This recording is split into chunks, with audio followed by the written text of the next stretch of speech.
Assalamualaikum warahmatullahi wabarakatuh.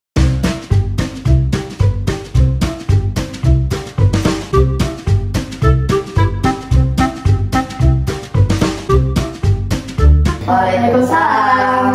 Jadi sekali ini selamat datang di podcast kelompok 2. Perkenalkan, nama saya Gina. Saya ditemani oleh teman saya Ina ya. Dan di podcast kali ini kita akan membahas tentang cerita Ashabul Kahfi yang terdapat di dalam Al-Quran. Kebetulan hari ini kita mengundang teman kita yang akan berbicara tentang topik podcast hari ini, yaitu Mahida dan Laika. Halo.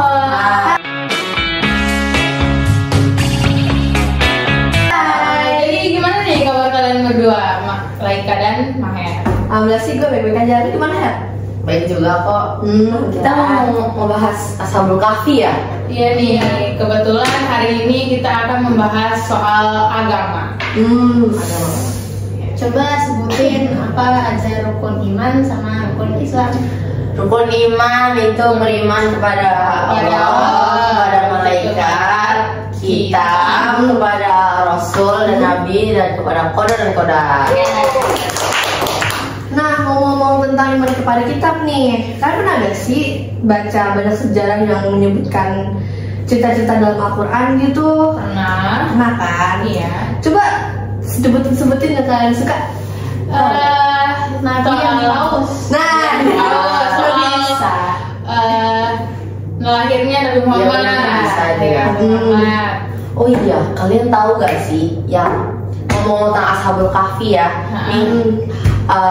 Ashabul Kahfi itu kan masalah tentang ini kan, sahabat Rasul, yang dimana dia itu kejebak dalam gua selama berapa tahun ya? 300 tahun dong. Nah, itu 300 tahun. Tahu gak? Tahu, tapi dengarnya dikit kita nggak tahu nih cerita jelasnya gimana.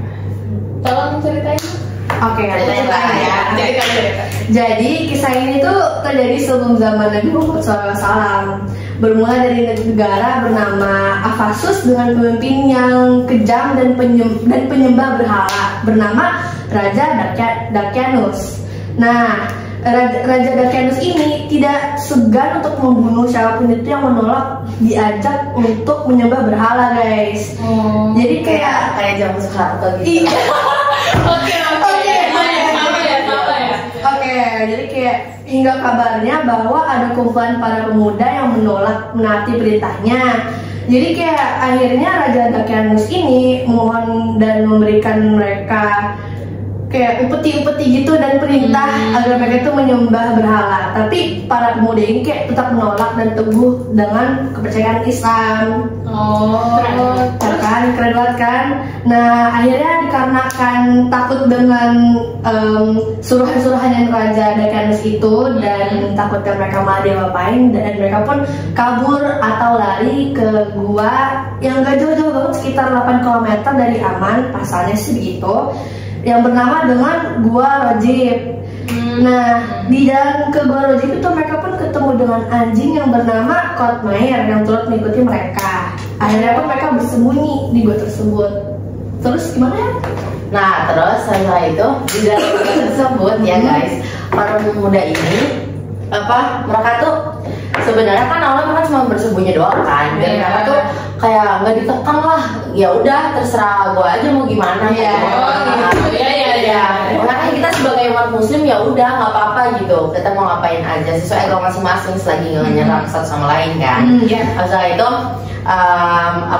mereka tuh di dalam itu mereka merasa mereka bisa bebas beribadah, terus setelah itu sekaligus minta memohon perlindungan ya kepada Allah biar dijauhin lah sama hal-hal yang buruk dan dari perbuatan si Raja Dakianus ini. Nah, terus lama tuh awalnya kan mereka sembunyi kan. Nah, setelah itu atas izin Allah mereka itu ditutup tuh pendengarannya dan penglihatannya alias tidur. Alias tidur. Nah, tapi di sini Allah itu memerintahkan 2 malaikat buat menyabut nyawa mereka kayak gitu. Kenapa sih dicabut nyawanya? sejujurnya kita nggak tahu sih ya di sini kenapa. Iya. Cuman Kan mungkin karena di sini, mungkin di sini Allah ingin menunjukkan kekuasaan Allah yang sebenarnya itu bagaimana, ya kan. Lalu abis kayak itu Allah juga memerintahkan malaikat buat setiap harinya nih selama 300 tahun mereka itu dibolak-balikan tubuhnya sama malaikat. Nih secara gini deh, kalau misalnya kita tinggal di dalam gua, abis kayak gitu mereka kita tidur dan tidurnya lama, abis itu kayak istilahnya ke orang koma lah, udah nggak paham gitu dalam goa. Ya gimana coba kalau selama 300 tahun kalau nggak nyatu sama tanah ya sisa tulang belulang sisa tulang belulang. Tapi ini dibolak-balikan upayanya untuk menjaga apa ya, menjaga tubuhnya gitu. Karena kalau misalkan gak dibolak-balik itu apa sih istilahnya? Nah, dan itu tuh baru terbukti di zaman sekarang bahwa kalau tubuh manusia nih, kalau kita tidur selama beberapa hari walaupun kita hidup, kalau kita tidur dengan beberapa hari gak gerak-gerak sama sekali, itu darah di tubuh kita tuh bisa berhenti dan mengakibatkan kita untuk meninggal, atau darah dari tubuh kita tuh kayak pecah istilahnya. Pembuluhan darah itu kayak pecah. Oh, pecah. Bisa pecah dan kayak masuk ke, emang serem makanya. Jadi kayak walau alam banget gitu loh, masya Allah. Ya kan, masya Allah banget. Kita aja nggak tahu jalan Kita nggak tahu jalan kapan, Allah udah tahu jalannya sendiri. Iya benar, masya Allah ya. Masya Allah. Terus Allah juga memerintahkan matahari nih. Jadi itu kan dalam goa nih. Di goa ini nih ada bolongan kecil yang dimana setiap pagi matahari itu bisa masuk ke dalamnya. Nah posisinya itu sama persis di bagian kanan mereka tiduran. Jadi mereka tertidur itu misalnya di bagian kanan. Nah si bolongannya ada di sini nih. Nah terus Allah tuh memerintahkan matahari kalau misalkan pagi itu menyinari mereka, tapi kalau malam itu udah pergi. Jadi paham kan? Jadi maksudnya di sini secara walaupun tubuh mereka tertidur lelap kayak gitu nggak ada nyawanya, tapi Allah tuh benar-benar menjaga tubuh mereka banget. Gitu. Iya, jadi masuk akal kan kalau misalnya selama 300 tahun ini mereka tetap hidup gitu. Abis itu setelah itu mereka bangun. Oh iya. Mereka dibangunin oleh atas kehendak Allah. Mereka dibangunin lagi setelah 309 tahun lamanya atau 3 abad. Wow, lama banget gak sih? Lama banget kan? Itu tidur terpulas sih kayaknya kalau bisa dibilang. Panjang masa. Bayangin lu ketiduran selama 3 abad, tapi kan disitu mereka nggak tahu ya. Itu mereka tahunya mereka lapar doang. Akhirnya 7 pemuda itu pun memerintahkan 2 pemuda lain di antara mereka untuk pergi ke pasar terdekat untuk membelikan masing-masing makanan. Nah, akhirnya pun mereka turun ke pasar dan ke pemukiman lah istilahnya dengan duit dan baju-baju mereka masih lama, karena kan disitu pasti mereka nggak tahu ya. Tapi 2 pemuda itu saat berjalan ke pemukiman, tuh mereka mulai kayak, lah kok orang-orang di sini tuh beda loh sama kita, baju-bajunya kayak udah beda banget. Udah beda bangunannya, udah beda gitu. Iya, ya kan, udah beda banget. Pada akhirnya pun mereka memutuskan untuk membeli roti dari seorang penjual atau ya penjual lah istilahnya. Nah, saat mereka ingin membayar, penjualnya itu bilang ke mereka kalau mata uang yang mereka pakai atau kasih ke penjualnya itu udah nggak berlaku di zaman itu, alias misalnya udah kelamaan lah ya, udah 3 abad yang lalu kan. Akhirnya pun dari situ mereka tahu kalau mereka tuh udah tertidur selama 309 tahun. Mereka nggak tahu jumlah tepatnya berapa, tapi mereka merasa itu bukan zaman kita. Itu bukan zaman kita gitu. Dan akhirnya pun mereka balik kan ke guanya. Abis itu mereka bertujuh itu kayaknya mereka merasa kayak ini udah bukan zaman kita, ini udah kayak kita udah nggak ada, bener kayak ini yang nggak tahu dunia terkini itu kita bertujuh gitu. Kita aja udah meninggal, kita bangun iya kan. Setelah itu mereka bertujuh tuh mengangkat tangannya, habis itu ya mereka berdoa lah pada Allah, ya Allah, kami ini udah merasa banyak keanehan di antara kami setelah kami bangun. Maksudnya dari mereka tertidur dan bangun udah nggak beda zaman itu udah aneh banget kan. Habis kayak gitu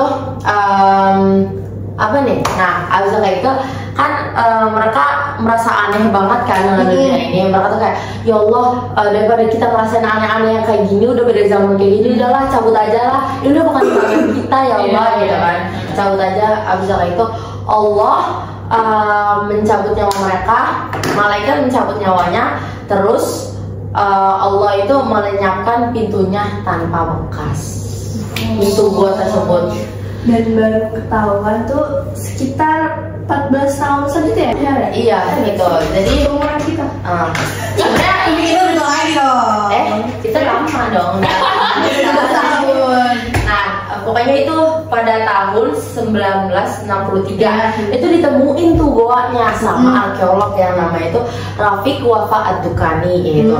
Nah, terus habis itu pas ditemuin dilihat nih, ternyata bener guys, ada kuburannya. Ada kuburan si anjing itu loh di bagian pintu gua. Jadi sebenarnya itu dikatakan kalau misal ada salah satu hadis ya, jadi kalau misalkan di Ashabul Kahfi ini waktu tertidur anjingnya juga ditidurin dan ditidurnya itu di bagian pintu gua, dan waktu ditemuin setelah 14 tahun lamanya fosilnya pun sama, masih tetap di depan gua tersebut, depan pintu gua itu bagian mulut gua itu iya nggak berubah-ubah. Nah sekarang masih ada ya? Masih ada. Dan guys, sebenarnya itu kan ditemuin kan sama arkeolog. Nah, tapi kayaknya ada kemungkinan nggak sih kalau misalnya ada kayak beberapa indikasi gitu loh, indikasi. Dan sebenarnya juga hal-hal yang bisa memicu yang munculnya tersebut. Yang muncul gua tersebut. Soalnya ditemuin ada bangunan bersejarah yang bener-bener plok ketiplok banget ada di atasnya, nempel gitu loh bangunannya. Jadi waktu pada zaman itu pemerintahnya tuh nyuruh kayak udah kalian bangun aja katedral gitu loh, kayak katedral gitu, persis nempel di atas gua tersebut gitu. Terus tapi mereka nggak tahu nggak sih apa gua tersebut itu? Atau mereka enggak? Mungkin yang tahu raja-raja gitu loh, kan mungkin rajanya kan sesepuh gitu dari atas, jadi kan dia kan nggak tahu kan gitu-gitu. Terus abis itu setelah itu tapi guys hebatnya gue ini waktu ditemuin guanya masih full, masih penuh gitu loh, masih kokoh banget gitu. Sedangkan si katedralnya ini udah jadi puing-puing, udah ambruk 7-8 balok doang gitu. Masya Allah banget kan, Masya Allah kan, Masya Allah banget. Gila ya, keren banget tuh kuasa Allah, sumpah. Ya, semoga ini bermakna banget buat kita supaya kita bersyukur ya atas terciptakan oleh Allah ini. Apalagi kan siapa yang bisa ngidurin orang 300 tahun tanpa mati dan hidup lagi gitu kan ya. Semoga ini bisa hikmahnya bisa buat kita dan juga buat penonton yang nonton ini ya. Terus ya udah, karena waktunya udah mepet ya. Sekian dari kami. Sekian podcast kali ini. Terima kasih buat Laika dan Maher udah mau datang dan ngejelasin tentang Ashabul Kahfi kita. Assalamualaikum warahmatullahi wabarakatuh.